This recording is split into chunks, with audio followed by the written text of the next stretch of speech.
2003년 한국 드라마가 일본에서 히트를 치기 시작했습니다. 겨울 연가였어요. 일본 중년 여성들이 배용준에게 열광했습니다. 2004년 일본에서 한국 가수 보아가 인기를 끌었습니다. 한류라는 단어가 국제 언론에 등장하기 시작했어요. 2004년 9월 영국 BBC가 한류 현상을 다룬 특집을 방송했습니다. 일본과 중국에서 한류 열풍이 불고 있다. 한국 드라마, 한국 음악, 한국 음식, 아시아 젊은이들이 한국 문화에 열광한다. 2005년 삼성전자가 반도체 부문에서 세계 1위에 올랐습니다. 인텔을 제치고 1위가 된 거였어요. 2006년 현대자동차 판매량이 400만 대를 돌파했습니다. 세계 5위 자동차 회사가 됐어요. 2007년 한국의 1인당 국민소득이 2만 달러를 넘어섰습니다.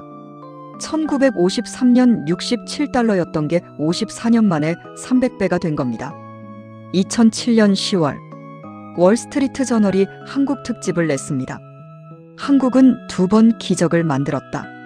첫 번째는 1960-1990년대 경제성장이었고, 두 번째는 1998-2007년 IMF 극복이었다. 이제 한국은 명실상부한 선진국이다.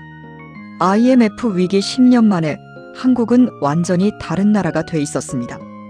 더 강해졌고 더 경쟁력 있는 나라가 됐어요. 그리고 이제 한국은 완전히 새로운 영역으로 도약할 준비가 돼 있었습니다. 바로 문화였어요. 2008년 9월 세계 경제가 다시 흔들렸습니다. 미국 리먼 브라더스가 파산했어요. 2008년 금융위기였습니다. 전 세계가 공황에 빠졌죠. 미국 경제가 마이너스 성장을 했고 유럽도 위기에 빠졌습니다. 10년 전 IMF 악몽이 떠올랐어요. 그런데 한국은 달랐습니다. 2009년 한국 경제는 0.8% 성장을 기록했어요. 플러스였습니다. OECD 국가 중 거의 유일하게 플러스 성장을 한 나라였죠. 2009년 4월 영국 파이낸셜 타임스가 분석 기사를 냈습니다. 한국은 10년 전과 다르다. IMF 위기를 겪으며 체질을 완전히 바꿨다. 이제 한국은 위기에 강한 나라가 됐다. 그리고 2009년 한국에서 특별한 일이 벌어지기 시작했습니다. 문화 수출입이 본격화된 거예요.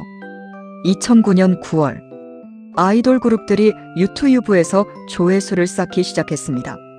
빅뱅, 슈퍼주니어, 소녀시대, 원더걸스 이들의 뮤직비디오가 수백만 조에서 콘서트를 찍었어요. 당시 스마트폰 보급이 폭발적으로 늘어나던 시기였습니다. 사람들은 언제 어디서나 유튜브를 볼 수 있게 됐죠. 2010년 3월 미국 월스트리트 저널이 흥미로운 기사를 실었습니다. 한국은 인터넷으로 문화를 수출한다. 영화관이나 TV가 아니라 유튜브로 직접 전 세계에 음악을 판다. 이것은 새로운 형태의 소프트 파워다. 2010년 스마트폰이 전 세계로 퍼졌습니다. 유튜브 사용자가 폭발적으로 늘어났어요. 그리고 한국 아이돌 그룹들의 영상이 수천만 조회수를 찍기 시작했습니다. 2011년 7월 영국 이코노미스트가 한국 문화산업 특집을 냈어요. 한국의 문화 콘텐츠 수출액이 42억 달러를 넘었다. 드라마, 음악, 게임, 영화를 합친 금액이다. 이제 문화가 한국의 새로운 수출 엔진이다. 그런데 외신들은 궁금했습니다. 한국 문화가 왜 인기 있는 거지? 처음에는 그냥 일시적 유행이라고 생각했어요. 2011년 11월 미국 뉴욕타임스가 SM 엔터테인먼트를 취재했습니다. 그들이 발견한 건 놀라웠어요. 한국은 문화를 산업으로 만들었다. 아이돌 그룹을 만드는 과정이 마치 반도체를 만드는 것처럼 체계적이다. 연습생을 선발해서 5년씩 훈련시킨다. 노래, 춤, 외국어, 연기까지 가르친다. 한국 엔터테인먼트 회사들은 완벽한 퍼포먼스를 목표로 했습니다. 1970년대 제조업에서 만들어진 완벽주의 문화가 엔터테인먼트에도 적용된 거예요. 그리고 2012년 7월 진짜 게임 체인저가 등장했습니다. 바로 사이의 강남 스타일이었어요. 2012년 7월 15일 유튜브에 올라간 이 뮤직비디오는 전 세계를 뒤집어놨습니다. 말춤이 전 세계로 퍼졌어요. 2012년 10월 조회수 1억 돌파, 11월 5억 돌파, 12월 21일 인류 역사상 처음으로 유튜브 조회수 10억을 넘었습니다. 미국 대통령이 말춤을 췄습니다. 유엔 사무총장이 따라 췄어요. 영국 총리도 춤을 췄죠. 2012년 12월 미국 타임지가 사이를 표지인물로 선정했습니다. 세계를 춤추게 한 남자. 강남 스타일은 유튜브 시대의 첫 글로벌 히트다. 그런데 외신들이 주목한 건 사이 개인이 아니었습니다. 2012년 12월 30일 미국 뉴욕타임스가 분석 기사를 냈어요. 강남 스타일의 성공은 우연이 아니다. 이것은 한국이 20년간 준비해온 문화산업의 결과다. 1990년대부터 정부가 지원하고 기업들이 시스템을 만들었다. 2010년대에 그 결실이 터져나온 것이다. 정확한 분석이었습니다. 한국은 1990년대부터 문화 콘텐츠에 투자해왔어요. 그리고 2010년도에 스마트폰과 유튜브라는 완벽한 플랫폼을 만난 겁니다. 2013년 6월 13일 방탄소년단이 데뷔했습니다. 처음에는 아무도 주목하지 않았어요.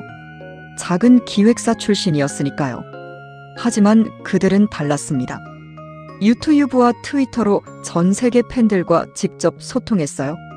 한국어로 노래했지만 메시지는 보편적이었습니다. 2014년부터 방탄소년단의 팬덤이 전 세계로 퍼지기 시작했습니다. 남미에도 유럽에도 중동에도 팬들이 생겼어요. 2015년 11월 영국 BBC가 방탄소년단 현상을 취재했습니다. 이들은 언어 장벽을 뛰어넘는다. 한국어를 모르는 팬들이 한국어 가사를 따라 부른다. SNS로 직접 소통하며 전 세계의 팬덤을 만들었다. 2017년 5월 방탄소년단이 빌보드 뮤직 어워드에서 상을 받았습니다. 한국 가수로는 처음이었어요. 2018년 5월 방탄소년단의 앨범이 빌보드 200 차트 1위에 올랐습니다.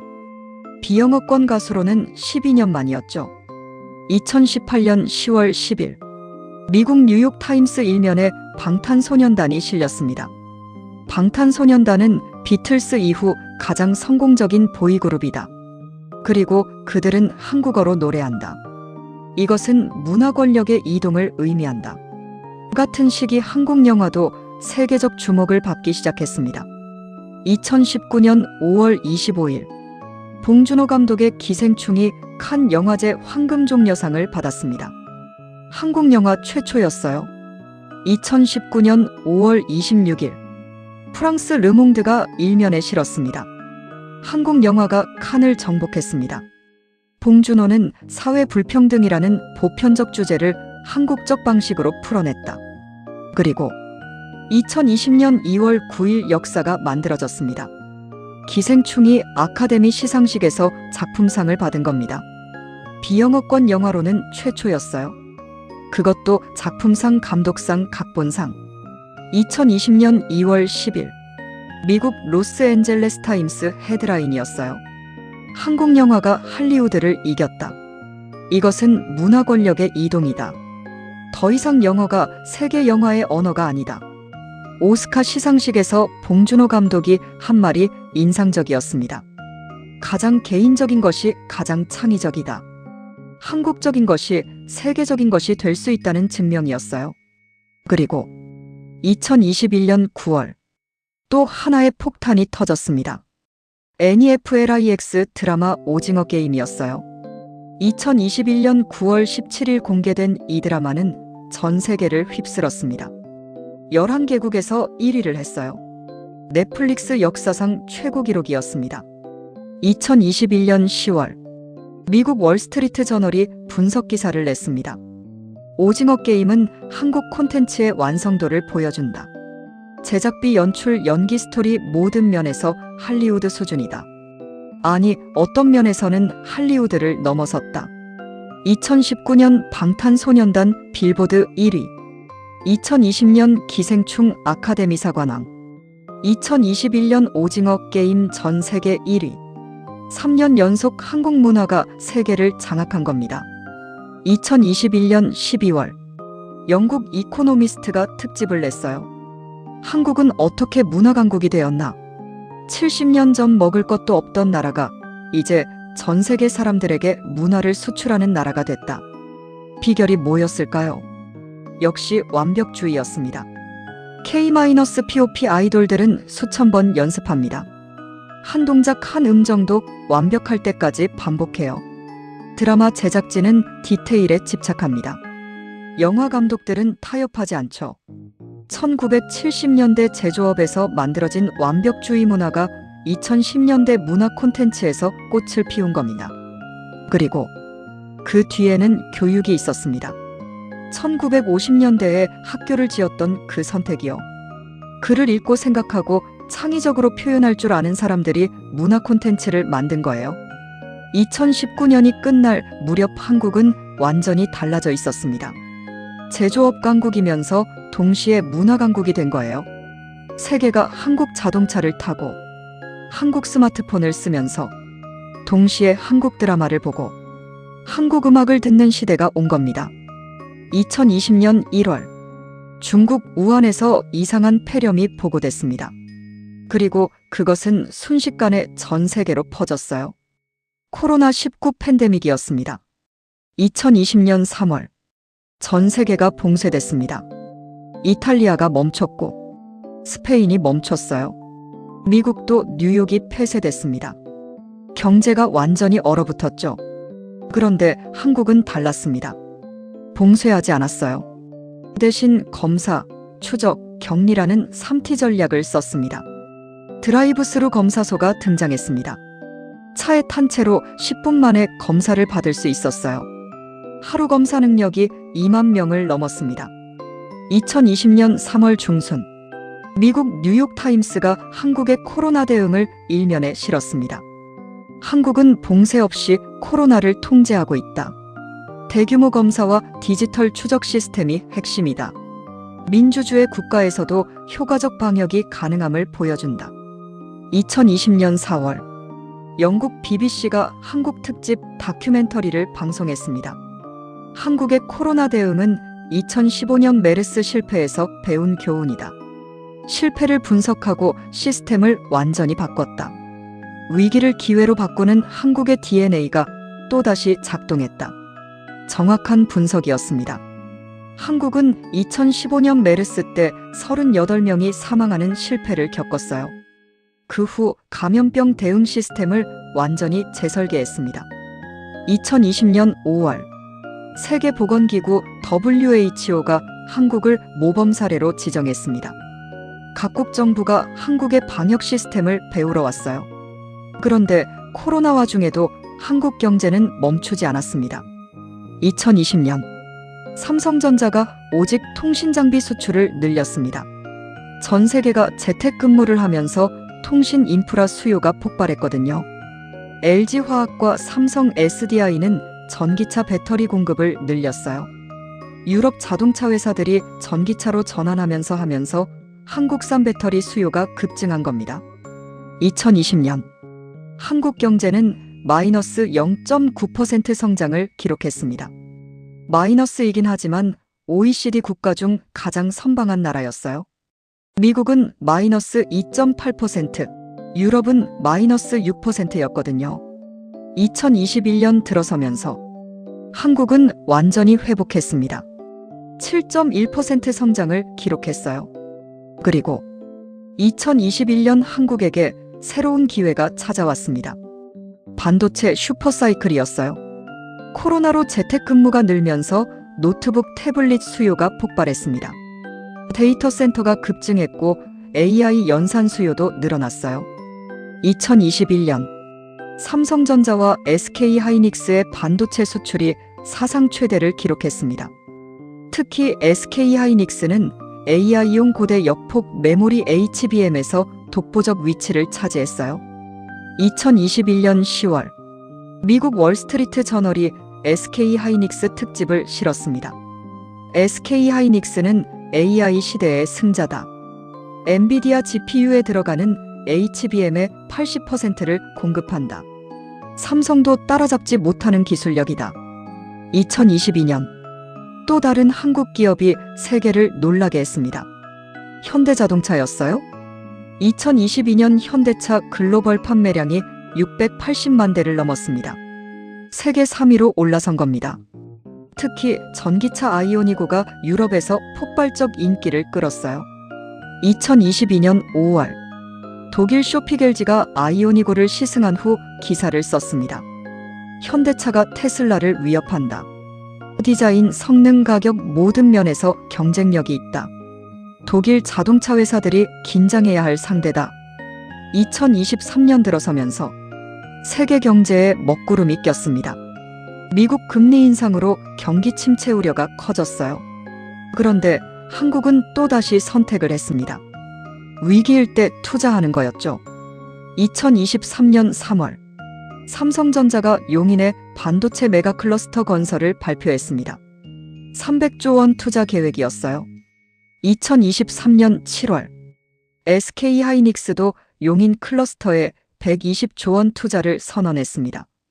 2023년 8월 미국 뉴욕타임스가 이렇게 분석했습니다.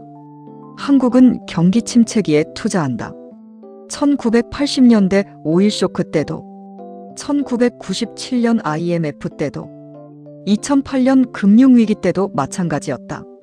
위기 때 투자해서 회복기의 시장을 장악하는 전략이다. 2023년 11월 챗GPT 열풍이 불면서 AI 반도체 수요가 폭발했습니다. 엔비디아 HBU에 SK하이닉스 HBM 삼각 들어갔어요. 2024년 1월 SK하이닉스 주가가 사상 최고가를 경신했습니다. 시가총액이 120조 원을 넘어섰어요. 2024년 3월 영국 파이낸셜 타임스가 SK하이닉스 특집을 냈습니다. SK하이닉스는 AI 시대의 숨은 강자다.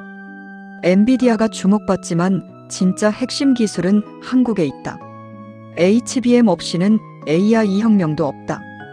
2024년 상반기 한국의 반도체 수출이 역대 최고를 기록했습니다. 전년 동기 대비 50% 증가했어요. 그리고 2024년 7월 역사적인 순간이 왔습니다. 한국이 1인당 국민소득 4만 달러 시대를 열었던 겁니다. 1953년 67달러에서 2024년 4만 달러, 71년 만에 597배 증가한 겁니다. 2024년 8월 미국 월스트리트 저널이 한국 경제 70년을 분석한 대형 기획 기사를 냈습니다. 한국은 어떻게 세계 10위 경제 대국이 되었는가? 이것은 기적이 아니다. 명확한 전략이 있었습니다. 기사는 한국 성공의 6가지 요소를 정리했습니다. 첫 번째, 교육이었습니다. 1950년대 배고플 때도 학교부터 지었던 그 선택이요. 인적자원이 곧 천연자원이었다는 겁니다. 두 번째, 속도였습니다. 한국은 항상 남들보다 빨랐어요. 계획을 세우면 즉시 실행했고 문제가 생기면 밤을 새워 해결했다. 세 번째, 완벽주의였습니다. 작은 부품 하나, 드라마 한 장면, 안무 한 동작도 완벽하게 만들려고 했어요. 대충이라는 게 없었습니다. 네 번째, 위기를 기회로 바꾸는 능력이었습니다. 1950년대 전쟁, 1970년대 오일 쇼크, 1997년 IMF, 2008년 금융위기, 2020년 코로나. 5번의 위기를 5번 다 기회로 만들었어요. 다섯 번째, 국민적 단합이었습니다. 1998년 금모으기 운동, 2002년 월드컵 거리 응원, 2020년 코로나 방역 위기 때마다 국민이 하나가 됐습니다. 여섯 번째, 절대 만족하지 않는 자세였습니다. 반도체 1위를 해도 다음 세대를 준비했어요. K-팝이 성공해도 다음 그룹을 키웠습니다. 1위를 지키는 게 1위가 되는 것보다 어렵다는 걸 알았던 거예요. 2024년 10월 프랑스 르몽드가 한국 특집 시리즈를 냈습니다. 제목이 인상적이에요. 기적이 아닌 전략, 한국은 어떻게 성공방 정식을 만들었나? 기적이 아니라 전략. 정확한 표현이었습니다. 2024년 11월. 현재 한국은 새로운 도전을 준비하고 있습니다.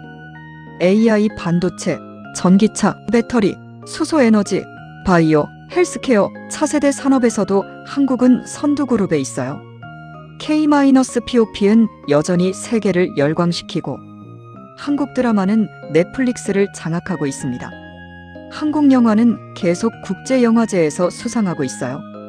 2024년 12월 영국 이코노미스트가 2025년 전망 특집에서 한국을 다뤘습니다. 한국은 다음 산업혁명에서도 선두에 설 것인가? 그들의 과거 기록을 보면 가능성이 높다. 한국은 위기를 기회로 바꾸는 법을 아는 나라다. 1953년 한 외국 기자가 서울 거리를 보며 말했습니다. 이 나라는 100년이 지나도 일어서지 못할 것이다. 그는 완전히 틀렸습니다. 한국은 100년이 아니라 50년 만에 일어섰어요.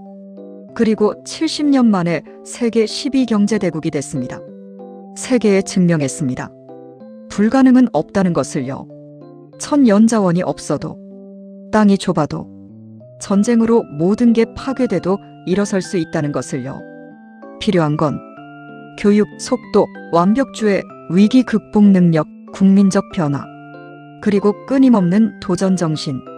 이 6가지만 있으면 어떤 나라든 어떤 개인이든 어떤 조직이든 성공할 수 있다는 메시지입니다. 1953년부터 2024년까지 71년의 기록으로 국제 언론이 지켜본 대한민국의 이야기였습니다. 기억하세요. 기적은 없습니다. 전략과 실행뿐입니다. 2026년 3월 28일